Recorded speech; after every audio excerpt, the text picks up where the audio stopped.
futuristic one, think 5 to 10 years, likely the latter, that will upgrade the 2.2-mile corridor from Renaud Drive to Cameron Street, now that work has begun on the 16,105-unit bottle arch lofts at the corner of Cameron Street and University Ave.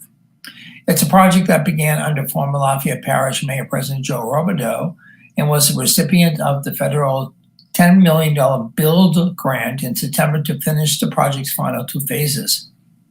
The project is one where you can really change lives, said Monique Boulay, director of the Acadiana Planning Commission. We were at a public meeting at Bridge Ministries, Boulay said. These 2 ladies, I think they were retired school teachers, they were so touched. I think one of them said to the other, I've been waiting 20 years for this meeting. And it hit me that night. This is something we're going to carry all the way through.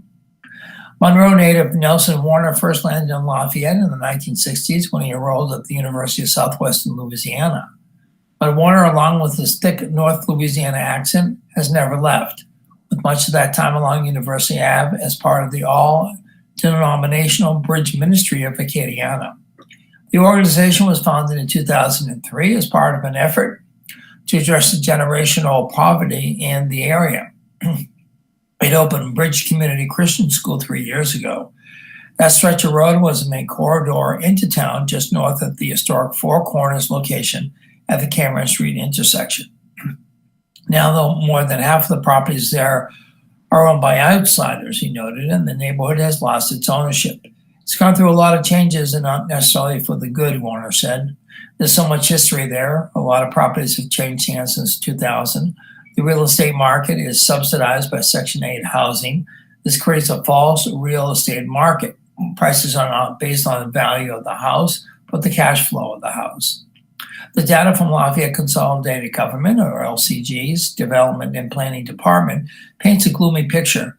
More than half of the homes along the corridor were built before 1960, and many of them have been poorly maintained. More than 100 were cited for code violations in 2018, and almost 150 properties have fallen into adjudication. A main objective is to improve the pedestrian access along the corridor, Boulay noted, since most of the street lacks sidewalks. About 40% of the residents in the area do not own a vehicle. We're looking at a generally under-resourced neighborhood and generally under-resourced parents and children, Warner said. We moved into that neighborhood with the goal of becoming friends. At that time, they dreamed of safe streets without prostitution. They dreamed of having respectable children and educated children. Pedestrian traffic is so heavy that the area averages 1 fatality a year, twice the average of other roadways, Boulay noted. The safety factor was a key reason it got awarded the Build grant. The current setup of University Avenue discourages alternative modes of transportation. LCG's report indicated a multi-modal network would encourage more foot traffic to existing businesses, support new development, and connect communities along the corridor. Phase 1 will be the design and engineering of the section from Eugene Street to Gilman Road, including a redesign of the Cameron Street intersection, which could be put out for bid by the summer. The second and third phases include building a roundabout at the Willow Street intersection and reducing the stretch between Walker and Gilman Roads from 5 lanes to 4 and installing a raised median. The middle lane, Boulay noted, is now the source of accidents with pedestrians or cyclists, and removing that will make it safer. More roundabouts are scheduled for phase 2 on each side of the I-10 exit and at the LC Dominique Drive and Renaud Drive intersections. The roundabouts are really safety measures, Boulay said. It all slows traffic down. It reduces the number of incidents and severity of the incidents when you do have accidents. You're still going to have accidents, but it's going to be at 50 miles per hour instead of 40 miles per hour. In our next story, gay man brutally attacked during date pushes for hate crime charge by Megan Wyatt, staff writer. Editor's note, the story includes details of a violent crime and may not be suitable for all readers and or listeners. It wasn't so long ago that Holden White would find himself anxious over college exams and online dates. These days, however, the 19-year-old finds himself much calmer. He credits his new mindset to a near-death experience that happened after he was brutally attacked during a Grindr date. "I just stay calm," White says. "I'm not choosing this. I just am this way." White recalled the near-death experience that changed his life during an interview with the Acadiana Advocate. He remembers entering a dark room, void of all light, and feeling a deep sense of peace wash over him. Perhaps it was purgatory, White says, or some space between life and death. "Eventually I saw a light," he said, "and you're not going to go away from the light." "I went towards the light. I went far enough until I woke up in the hospital." As White opened his eyes, he was bombarded with questions. "Do you know who you are? Do you know who I am? Do you know where you are?" Yes, he knew who he was. Yes, he knew who was sitting beside him. No, he did not know where he was or why he was there. White would learn that he had just awoken from a 3-day coma and was in Austin and Lafayette General's intensive care unit following a traumatic attack during a Grindr date gone wrong. He would learn how lucky he was to be alive and coherent after suffering from strangulation that popped nearly every blood vessel in his face, 6 stab wounds to the neck, blunt force trauma to the back of his head, and cut so deep to his wrist that his hands were nearly sawed off. Slowly, the night of June 20th would come back to him. I remember thinking, well, this is it. White, then 18, had been talking off and on to Chance Seneca, 19, for about a month before agreeing to meet up. The two met through the smartphone app Grindr, which is primarily used by gay and bisexual men, and sent flirty messages back and forth. White said there were no red flags during those conversations, although he would later learn of a Facebook profile under Seneca's name that includes a profile picture of Jeffrey Dahmer, the infamous serial killer who admitted to killing and dismembering 16 men and boys from 1978 to 1991. Instead, White saw a man who seemed generally interested in his life. When White invited Seneca over to his new apartment, Seneca would decline the invitation, but convinced White to come over to his father's house a few days later to play video games. White planned to meet him there, but Seneca insisted on picking White up from his apartment. "I'm old school," Seneca wrote in a message to White. Also, I try to be like a gentleman, so that's why. Later, when Seneca told White he needed to go by his dad's house to make sure the house was empty before picking him up, White would again invite Seneca over to his apartment. "I mean, you can always just come over to my place, haha," White wrote to Seneca. "I probably will next time, but I'd just rather go to mine this time, laugh out loud," or LOL, Seneca wrote back. White remembers leaving his apartment about 7 p.m. June 20th in a black shirt and tights to meet Seneca at his car. White brought with him a PlayStation and video games.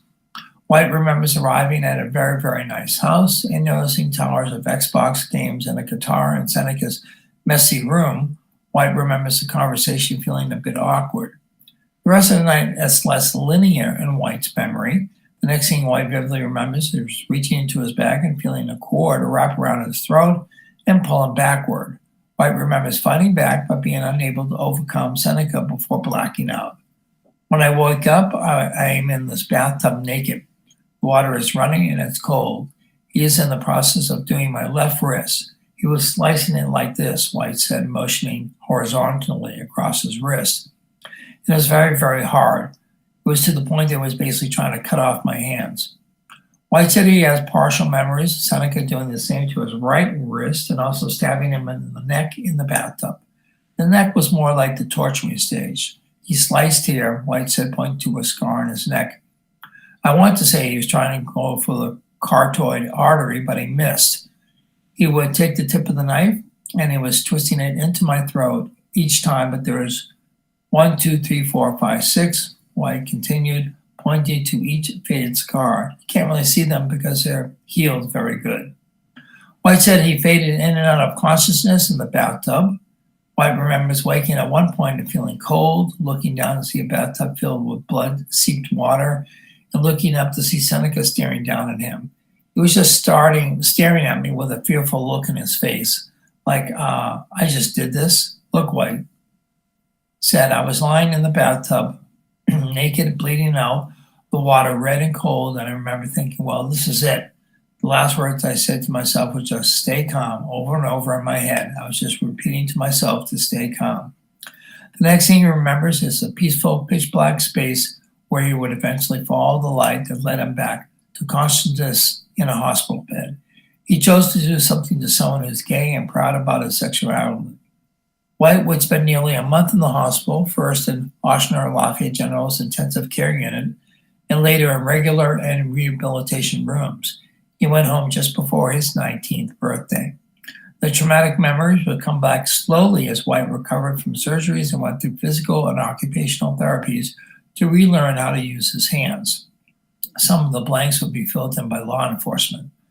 White would learn that Seneca had called 911 and told the operator he had just murdered a man and would wait for police outside of the home on Maryview Farm Road in Lafayette.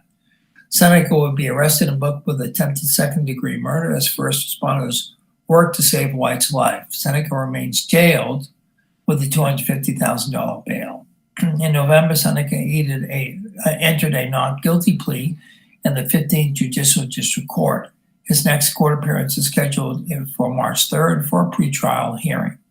White learned about the November court appearance through media reports instead of through law enforcement or the district attorney's office. I knew nothing about it. I asked why I wasn't informed of this and was told there wasn't a need to tell me, White said. This concerns him and it concerns me. Although White had found himself much calmer since his near-death experience, he had felt frustration about how the case had been handled. White said Lafayette police did not properly handle the case, specifically pointing to the department's failure to provide a rape kit to medical personnel to gather and preserve evidence in the case.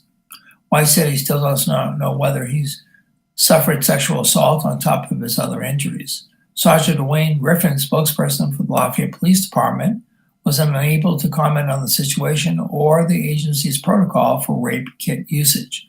Griffin said he believes the case has been turned over to the FBI. White confirmed he had been working with the FBI, noting that Seneca could face additional charges. Alicia Ermsher, spokesperson for the FBI's New Orleans office, said her agency is aware of the incident but can neither confirm nor deny whether they are conducting an investigation. White's friends, family, and others in the LGBTQ plus community would speak out on behalf in the days following the attack, his behalf, demanding that Seneca be charged with a hate crime. Now, 6 months after being mutilated and left for dead, White is demanding the same. At that time, Lafayette police said the case was not being classified as a hate crime because evidence pointed to other motives. A police spokesperson declined to comment on specifics about the case. Hate crimes, which are often violent, are those motivated by prejudice because of race, religion, sexual orientation, or other specific criteria. White said he wants to see Seneca charged and convicted of a hate crime because he believes Seneca targeted and attacked him because of his sexuality. He could have done this to a woman, White said. Instead, he chose to do something to someone who's gay and proud about his sexuality. I'm a survivor. It is a Sunday between the Christmas and New Year's holiday when White shares the story, which was largely told by family members and law enforcement in the days following the attack. He wears a loose lavender t-shirt and fitted black jeans that are paired with a black cardigan and stiletto ankle boots. His hair is dyed steel blue. He dyed his hair about a dozen times since June in nearly every shade of the rainbow. His current icy hue is the opposite of the flaming orange shade he had at the time of his attack. The reminders of the past trauma are no longer easily visible unless someone takes a closer look. Beneath his long sleeves are horizontal and vertical scars on his wrists. His attacker's knife responsible, the horizontal scars, and his surgeon's knife for the vertical. 6 faded scars dot his neck where he was stabbed. White considers the scars a reminder, not that he was a victim, but that he is a survivor. The only time I was a victim was when I was in that 3-day coma, White said. I've come out of this a stronger person. I survived it. I'm a survivor. White got a tattoo on his right hand 5 weeks after the attack as a way for him to take control of the story that his scars tell. The tattoo is of a red semicolon situated between the head and fletching of a black arrow. The semicolon tattoo has become a common symbol of hope for those suffering from depression, mental illness, or suicidal thoughts. It is seen as a deliberate punctuation choice an author makes when presented with the opportunity to end a sentence, with the sentence being a symbol for one's own life. White chose red ink for the semicolon as a symbol of his strength. He chose to ink the arrow in black with the head facing away from his body to remind him that his life only moves forward. A lot of symbolism went into this one little tiny tattoo, he said. White continues to use dating apps, including Grindr, to meet people. He is now more cautious than he once was, keeping his smartphone's location services turned on and using an app to let close friends know where he is and who he's with at all times. Even though his scars aren't always visible, it's been difficult for White to keep a low profile. His story was widely shared over the summer as others spoke out on his behalf for justice in this case. People gave nearly $100,000 donations to an online fundraiser to White to help him pay medical bills and other expenses associated with his recovery. White has used some of the money to help pay for home health care, rent, school, and other expenses. Although he worked at a restaurant before the attack, White has struggled to find a suitable job in the aftermath because of physical limitations and scheduling conflicts as he continues physical therapy appointments and takes college classes. White has regained about 85% of his grip strength in his dominant hand, but he has regained only about 19% of his grip strength in his left hand, which will suffer greater injuries. I know that even once I'm fully healed, I'm going to be severely right-handed, White said. I was right-handed before, but now I have to use my right hand for everything. I use my right hand to drive, I use my right hand to eat, I use my right hand for everything. White recently finished the fall semester at LSU Eunice and expects to graduate from the community college in 2021. He's planning to transfer to a university to complete his bachelor's degree and become a theater teacher. His ultimate goal is to become an actor. I'm not going to let anything stop me from getting where I want to be, White said. I want to be an actor. That's really the end goal, but if that doesn't work out, I can teach. White has long been an advocate for marginalized people, including those in the LGBTQ plus community, but he never expected to be the one he would be advocating for. Even though he is demanding justice, White said he doesn't seek the death penalty against the man who brutally attacked him. I don't wish death on him, White said. I have remorse for him. Anyone with mental illness needs help. No sane person would do something like that to another person. And our first public service announcement break for the morning. Library Resource Guide reveals access to tools, services, and databases. Unlock your library card's hidden potential with the new Library Resource Guide. The 12-page guide provides a detailed look at all the digital and physical resources the Lafayette Public Library has to offer. Pick up a copy at any library location or download a PDF version at LafayettePublicLibrary.org/guide. Check it out for yourself. All you need is a library card. If you need one, you can apply today at any library location or visit LafayettePublicLibrary.org/get-a-card for details. For more information about the library's programs and hours of operation, follow us on Facebook or visit LafayettePublicLibrary.org. Continuing with the Acadiana news, UL system adaptable and meeting challenges. President reflects on coronavirus, hurricanes, by Ken Stickney, staff writer. University of Louisiana System President and CEO Jim Henderson has led the 9-institution system, which enrolls about 90,000 students annually, through the challenges of a pandemic and in the fall semester through destructive coastal hurricanes. We talked with him about what was learned in a difficult fall semester and what Louisiana residents might expect from the system in the future. And this is a question and answer type article. 2020 has been a remarkable year for the University of Louisiana system and surely has taxed its ability to respond to change, given the rapid and enormous changes that have occurred in course delivery, teaching methods, student expectations, state work resources, and more this year. How has it affected planning for the spring semester and beyond? Question by the advocate. First answer by Jim Henderson. Remarkable is one way to describe the year we just endured. UL system member institutions, like every other industry, had to be adaptable to continue our mission. The Pandemic has made our planning more complex. We have expanded our normal balancing act of ensuring we are offering the right mix of classes to ensuring those classes are offered in a safe environment. The fall proved we were able to adapt to create the safest learning environments possible, even as scientific understanding of the virus evolved. In the spring, we will build on proven practices and adapt new and expanded approaches for the university community. The vaccines are a game changer, and we will work hard to ensure our students, faculty, and staff are prioritized appropriately in the vaccine deployment and plans of our public health partners. The advocate goes on to ask, the UL system has sought a variety of new academic programs, mainly in work-related studies in response to a changing economy. Should we expect more of that in 2021? Henderson replies, in 2017, we identified 6 system-level aspirations. One of those aspirations is to create the most educated generation in Louisiana's history by producing 150,000 graduates by 2025. Ensuring our graduates are prepared for today is not enough. Our graduates must be prepared for the rapidly advancing technology driving the 21st century economy. The single most important skill in the future of the work is adaptability, and our graduates will be exemplars. The goal is to create lifelong learners as opposed to learned individuals.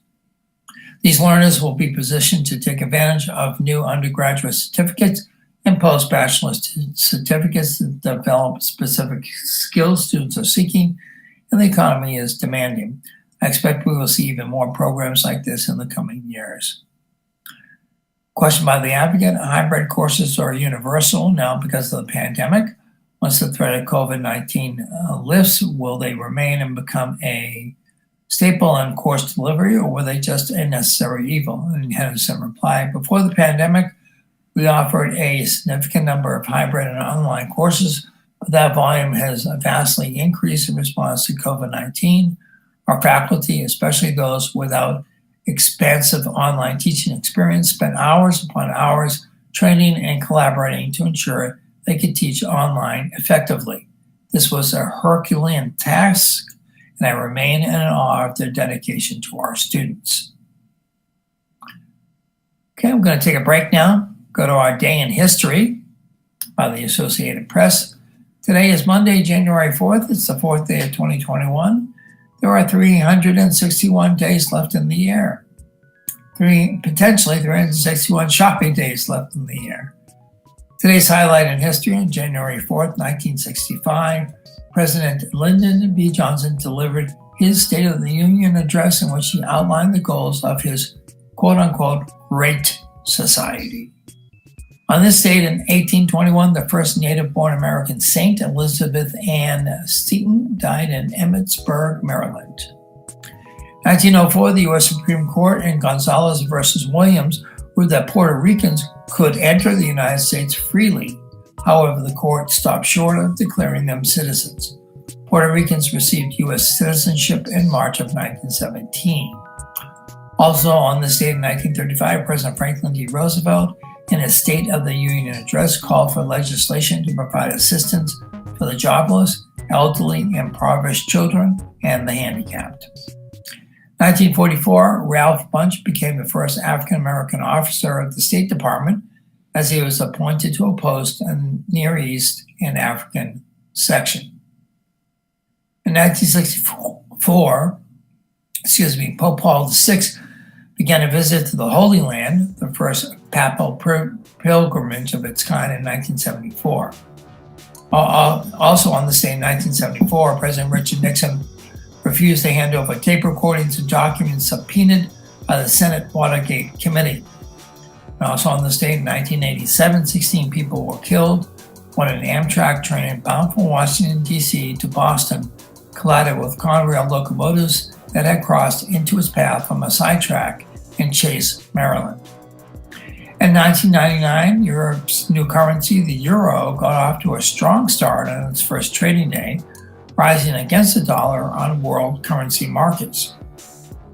Also on this date, former professional wrestler Jesse Ventura took the oath of office as Minnesota's governor. In 2006, Israeli Prime Minister Ariel Sharon suffered a significant stroke. His official powers were transferred to his deputy, Ehud Olmert. Sharon remained in a coma until his death in January 2014. Also in the state in 2007, Nancy Pelosi was elected the first female Speaker of the House as Democrats took control of Congress. 10 years ago, President Barack Obama signed a $1.4 billion overhaul of the nation's food safety system.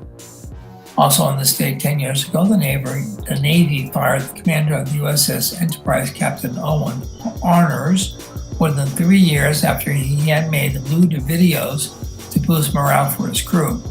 Arners was later reprimanded, but allowed to remain in the Navy. He retired in 2012. 5 years ago, workers returned to their offices at the San Bernardino, California campus, where 14 people were killed the previous month in an attack carried out by a county restaurant inspector and his wife. The Justice Department, also on the state 5 years ago, the Justice Department sued Volkswagen over emission cheating software found in nearly 600,000 vehicles sold in the United States. 1 year ago, thousands of militiamen and other supporters marched across Iraqi's capital in a funeral procession for Iran's top general, Qasem Soleimani, who was killed in a U.S. airstrike. Today's birthdays: actor Barbara Rush is 94 years old, actor Diane Cannon is 82, author historian Doris Kearns Goodwin, 78, country singer Kathy Forrester of the Forrester Sisters, 66 years old, rock musician Bernard Sumner from the group's New Order and Joy Division is 65, country singer Patti Loveless, 64, actor Julian Sands, 63, rock singer Michael Stipe from REM fame, 61, actor Dave Foley, 58, actor Julia Ormond, 56, country singer Deanna Carter, 55, rock musician Benjamin Darville from Crash Test Dummies, I'm sure you remember that group, is 54 years old, and actor-singer Jill Marie Jones is 46. Looking at the zodiac today, or the horoscope, if you're a Capricorn, unnecessary purchases will leave you short of cash. A joint venture will not turn out as planned. Stick to what you do best and look out for your interests. Aquarius, do more research before making a change that can affect your income on a partnership. You can protect yourself from being taken advantage of emotionally and financially. Pisces, trying to please others by taking on additional responsibilities will leave you tired and unable to take care of your duties. Don't jeopardize your health or reputation. Aries, put your health and emotional well-being first. Chase your dreams instead of taking on someone's obligations. A physical routine will motivate you to stay in shape. Taurus, your desire for change will leave loved ones feeling uncertain. Rely on your gut feelings when making a decision. Use intelligence when chasing a position that offers a bright future. Gemini, be wary of favors and compliments from someone likely to have ulterior motives. Get to the point and find out what others want or expect from you. Cancer, move things around at home to accommodate your needs. You'll come up with a great way to be more efficient and successful. Make changes that will ensure fairness in personal and professional partnerships. Leo, think big but stick to the basics. Share your vision but stick to your budget. You can always add the bells and whistles at a later date. Don't mix business with pleasure. Virgos, my birth sign. Change begins with you, with me. Delve into whatever interests you and see where it leads. Picking up knowledge and skills is never a waste of time. You can always take a detour if necessary. Libras, it's your prerogative to change your mind or try something new.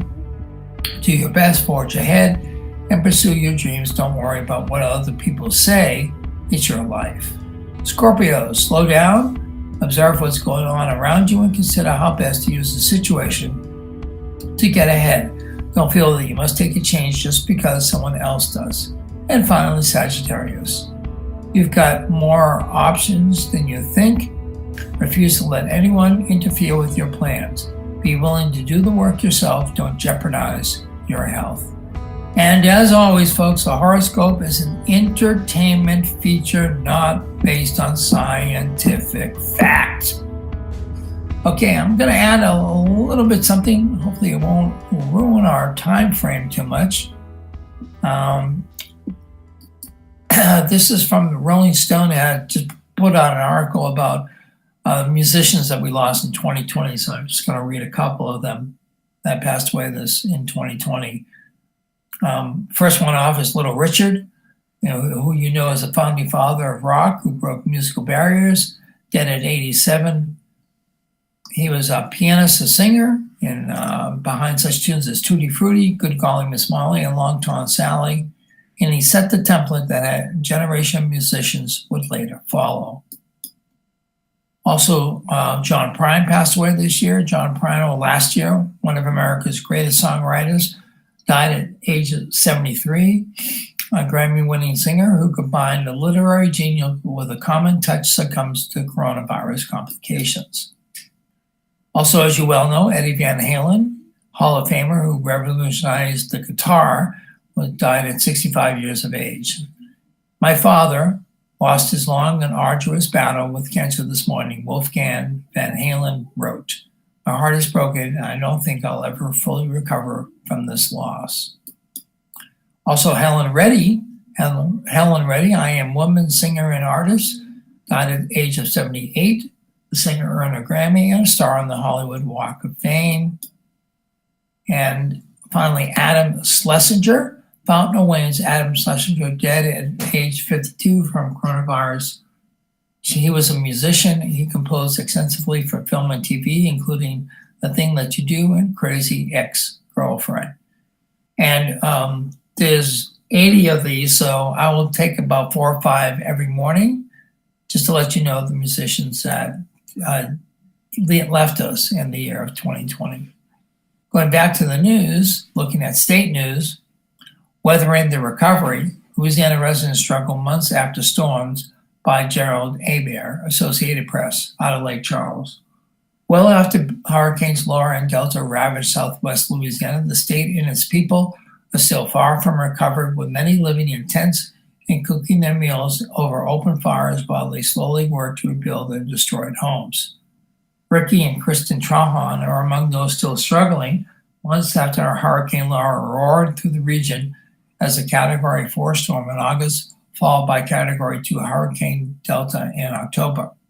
From a relative's house where they had taken refuge, the Trahans watched as Laura flipped over and destroyed their mobile home.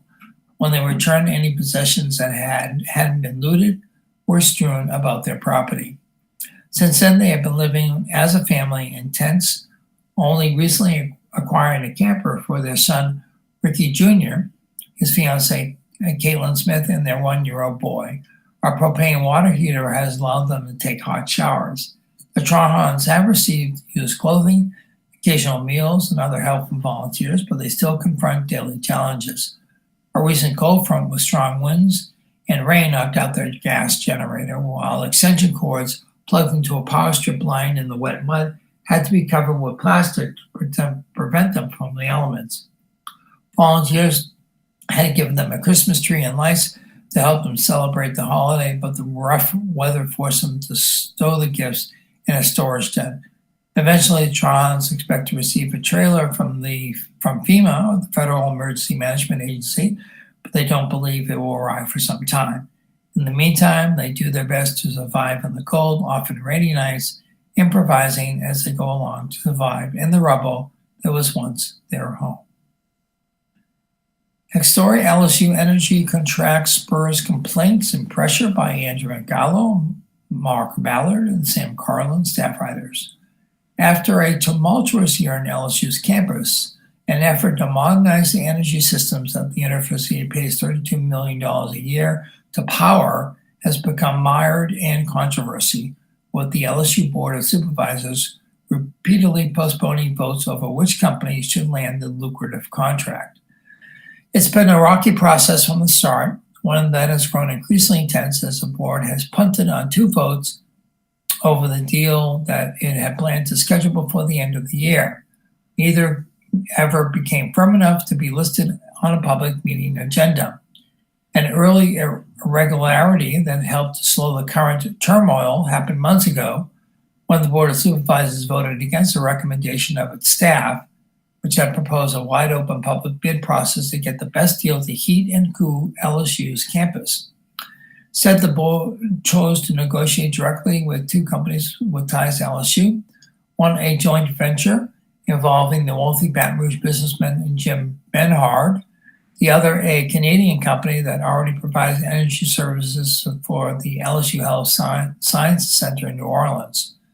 Since then, the competition over the massive contract, with several board members described as having a value of $855 million over decades, has grown increasingly fierce. 5 Board of Supervisor members told the Times-Picayune and the Advocate that LSU staffers had tried to steer them toward the Canadian company Enwave, which offered a less expensive deal, but may also lack a necessary license to do the work. Bernhard, however, yields immense political power and ties to LSU and its football program, and board members said that's made him a controversial choice for the contract. He seems to want the deal badly. In fact, he turned down an invitation from Governor John Bel Edwards to serve on the Board of Supervisors that would have prevented him from getting the energy contract. Meanwhile, Bernhard Energy Solutions has partnered with Johnson Controls, Inc., for similar projects, creating a new entity called LA Energy Partners, and they also formed a subsidiary called Tiger Energy Partners specifically to vie for the LSU contract. The new joint venture is trying to knock Enwave out of the ring with a complaint to the Louisiana State Licensing Board for contractors over Enwave's lack of a license, though the newly formed Tiger Energy Partner also lacks a license in the joint venture's name. The history of Bernhard-connected companies with LSU, meanwhile, may also be cause for concern. LSU wound up in a years-long legal dispute after signing a similar energy efficiency contract in 2003 with Bernhard Mechanical, then run by Bernhard's brother Kenneth. LSU argued that Bernhard Mechanical was overcharging the university, though a controversial cost savings formula. While the Board of Supervisors now appears poised to make a decision in 2021, several members who spoke to the Advocate on the condition of anonymity said that there are 3 options on the table: starting negotiations with one of the top competitors, or simply starting the process all over again. Bernhard and Enwave did not return messages for the story. In early March, before coronavirus cases exploded and upended the priorities of colleges everywhere, interim LSU President Tom Galligan said the energy deal was an important one for the university. He said LSU needed stability in its energy costs and that the consulting firm KPMG would help to chart the best path forward. Bidding is usually not a bad thing, Galligan said at the time. Choosing an energy company, the infrastructure that heats, cools, and provides power to campus has been increasingly expensive as it ages, and LSU's frequent funding cuts from the legislature have prevented the university from completing maintenance and upgrades along the way. That's been costly at times, like when LSU in 2018 had to replace a cooling tower on short notice and rent temporary chillers, resulting in a surprise $4.5 million bill. The KPMG consultants recommended that LSU use a public-private partnership involving the university, a foundation, and a private company to help modernize campus energy systems. LSU would lease its central plant and other infrastructure to the LSU Real Estate and Facilities Foundation. The foundation would enter into an agreement with a company like Bernhard or Enwave that would help modernize and maintain the systems with private, upfront money, and LSU would pay them back later on. Bernhard has come to specialize in such energy efficiency contracts with other state and local entities. The state struck a $54 million deal last year with the Bernhard Johnson Controls joint venture, LA Energy Partners, for energy upgrades at 31 state buildings. That agreement set up a framework for universities and other state agencies to opt into similar deals with LA Energy Partners without a public bid process. The original agreement was struck as multiple campuses within the University of Louisiana system were looking to upgrade their energy systems. Bernhard, a friend and a top donor to the governor and other Democratic politicians, has long argued that Louisiana businesses like his should get preference in the awarding of major state contracts. A Bernhard Capital Partners official and several LSU Board of Supervisor members asked for an analysis of the LSU energy deal from Jim Richardson, an economist and LSU professor with an eye toward how it might include indirect economic benefits for the state. Richardson, who has long conducted studies on state government contracts and fax incentives, sent a response on Christmas Eve encouraging board members to focus on cost and the project itself.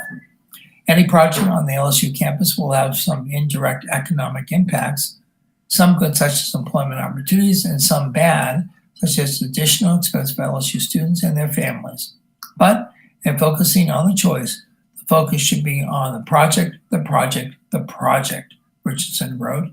He wrote broadly that any work done within Louisiana, including engineering, environmental, and other professional services, would have ripple effects, and that every $1 million spent in the state leads an estimated 15 net jobs being supported through the state's economy. But his assessment did not lay out a specific benefit from using a Baton Rouge company. Both firms, they have to give the best product, Richardson said, but we're buying as an energy system. It's got to be the best one to buy along. Edwards tried to appoint Bernhard to a coveted seat on the 16-member LSU Board of Supervisors this summer, but Bernhard declined the offer without explanation. Had he taken it, his companies likely could have not made the energy system pitch to LSU because of state ethics rules governing conflicts of interest. Even without serving on the board, Bernhard has cast a long shadow over LSU. And LSU police investigated allegations 2 years ago that LSU football wide receiver Drake Davis had abused his girlfriend. Several witnesses in the case told police they feared coming forward because they feared retribution from Davis's powerful adoptive father, Bernhard. Bernhard has said he did not threaten any retaliation in the case. Bernhard also touted in a 2015 news release that a cogeneration plant his company's built on LSU's campus continues to help reduce LSU's energy expenses by millions of dollars annually. But LSU attorneys said the opposite in 2006 when the university and Bernhard Mechanical sued one another over the plant. LSU claimed the cogeneration system meant to save money actually increased the university's utility bill by more than $2 million a year. LSU attorneys said then that Bernhard had promised energy savings totaling between $7 million and $44 million over 20 years. Since the cogeneration system began operation in late December 2004, the cost of operating the system has exceeded by more than $2 million. But that same energy would have cost LSU had the new system not been built, LSU's attorneys alleged. LSU Bernhard lawsuit was settled in 2010 when LSU agreed to take ownership of the power plant to eliminate maintenance fees and to pay Bernhard $9.6 million over 4 years, far less than the $24 million that LSU could have owed over 16 years had the contract remained in force. If Enwave's lack of a state's contractor's license winds up shutting the firm out of the LSU energy deal, as appears likely, it still may not guarantee a contract for Bernhard's Tiger Energy Partners. Board members can start negotiating with Tiger Energy Partners, or they could choose to start over. If it's the former, then both bidders, Enwave and Tiger, would lack the required license. If the latter, then the Bernhard Johnson joint venture would have the licenses and be the only bidder that meets the criteria.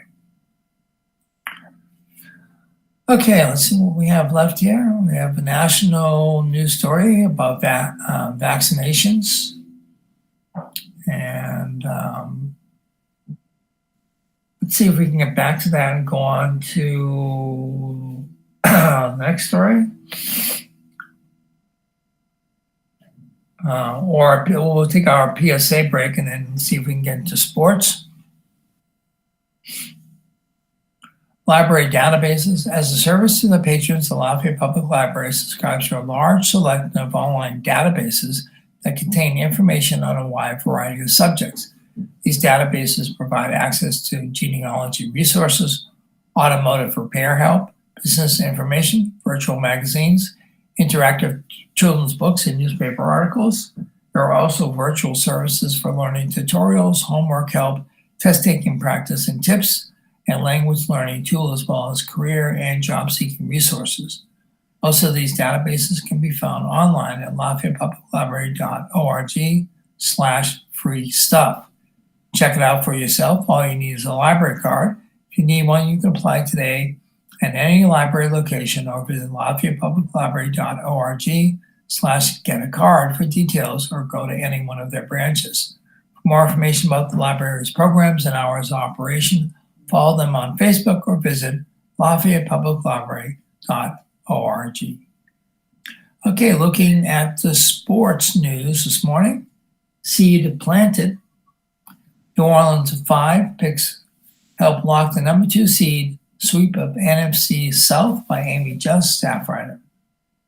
From Charlotte, North Carolina, New Orleans Saints entered Sunday's game in an unenviable position. Defensively, all of their active roster running backs landed on the reserve COVID-19 list after Pro Bowler Alvin Kamara tested positive for the coronavirus on Friday. And defensively, 3 of the Saints' top safeties were unavailable because of injury or their own run-ins with COVID-19. Ultimately, neither issue posed problems for New Orleans. The Saints' collective rushing effort, led by receiver Ty Montgomery and quarterback Taysom Hill, tallied 156 yards, and the Saints' secondary picked off Carolina's quarterbacks 5 times. New Orleans' 33-7 win over Carolina, giving the Saints their first ever season sweep of the NFC South, despite working with a depleted roster. Montgomery rushed 18 times for 105 yards, eclipsing the century mark on the third to last play of the game. New Orleans, who are now 12-4, controlled the game from the jump as quarterback Drew Brees orchestrated a scoring drive on the Saints' opening possession, using 4 rushes by 3 players and completing all 4 of his passes to put the Saints on the board first with an 18-yard touchdown pass to tight end Jared Cook. The defense, though, broke the game wide open in the third quarter after back-to-back drives for the Panthers ended in interceptions. Saints practice squad quarterback Grant Haley picked off Carolina quarterback Teddy Bridgewater in the end zone, preserving the Saints' 12-point lead. The Saints intercepted the Panthers again on their next drive, but this time P.J. Walker was in at quarterback. Walker targeted receiver Curtis Samuel on the play. The Saints' Pro Bowl cornerback Marshawn Lattimore came away with the top tip drill interception to give New Orleans offense a favorable field position. 3 plays later, the Saints went up by 19 points on Hill's 3-yard rushing touchdown. Hill finished the game with 41 yards, rushing on 7 carries and 5 yards, receiving on 1 catch before he left the game midway through the fourth quarter with an undisclosed injury. The Saints pulled most of their starters on their next offensive drive, which began after safety P.J. Williams picked off Walker. Before Brees handed the reins to backup quarterback Jamison Weston, Brees completed 22 of 32 passes for 201 yards with 3 touchdowns. Veteran receiver Emmanuel Sanders paced the Saints in the receiving game with 9 receptions for 63 yards, while rookie receiver Marquez Callaway had 51 yards on 3 catches. Walker was intercepted 3 times after taking over for Bridgewater, who was picked off twice. And other stories, reference to the Saints. Sanders needed 8 receptions to trigger his $500,000 bonus. He finished with 9 catches for 63 yards.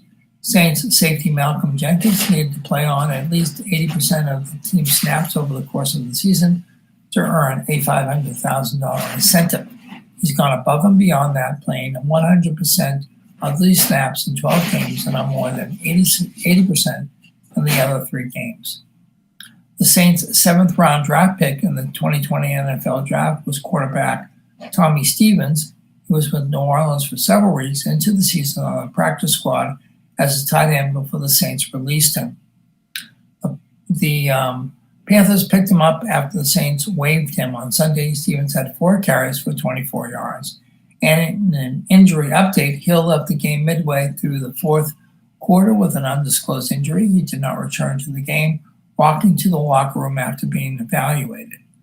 Up next, the Saints will play the Chicago Bears at home in the wild card round of the playoffs, with date and time not yet determined. Well, it is determined. It's next Sunday. Not sure what time, but it will be at the Superdome in New Orleans. Probably a noon kickoff or a 12:30 kickoff, but check your local listings for the time, and probably will be on Fox.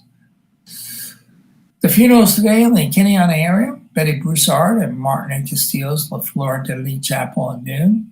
Harry Lanklos at St. Francis Regis Catholic Church in Otterville at 2 p.m. Dolores Menard, Our Lady of Lourdes Catholic Church at 2 p.m. and Michael Miller, St. Paul Cemetery at 515 Jacqueline Street in Abbeville at 11 a.m. Well, that's it for the news, folks. This has been the Local News Live for January 4th, 2021. I've been Bruce Cohen. I will always be Bruce Cohen. You can join us at 9 a.m. every Monday through Friday on AOC1, Cypress Street Radio, or the AOC Community Media channel on YouTube.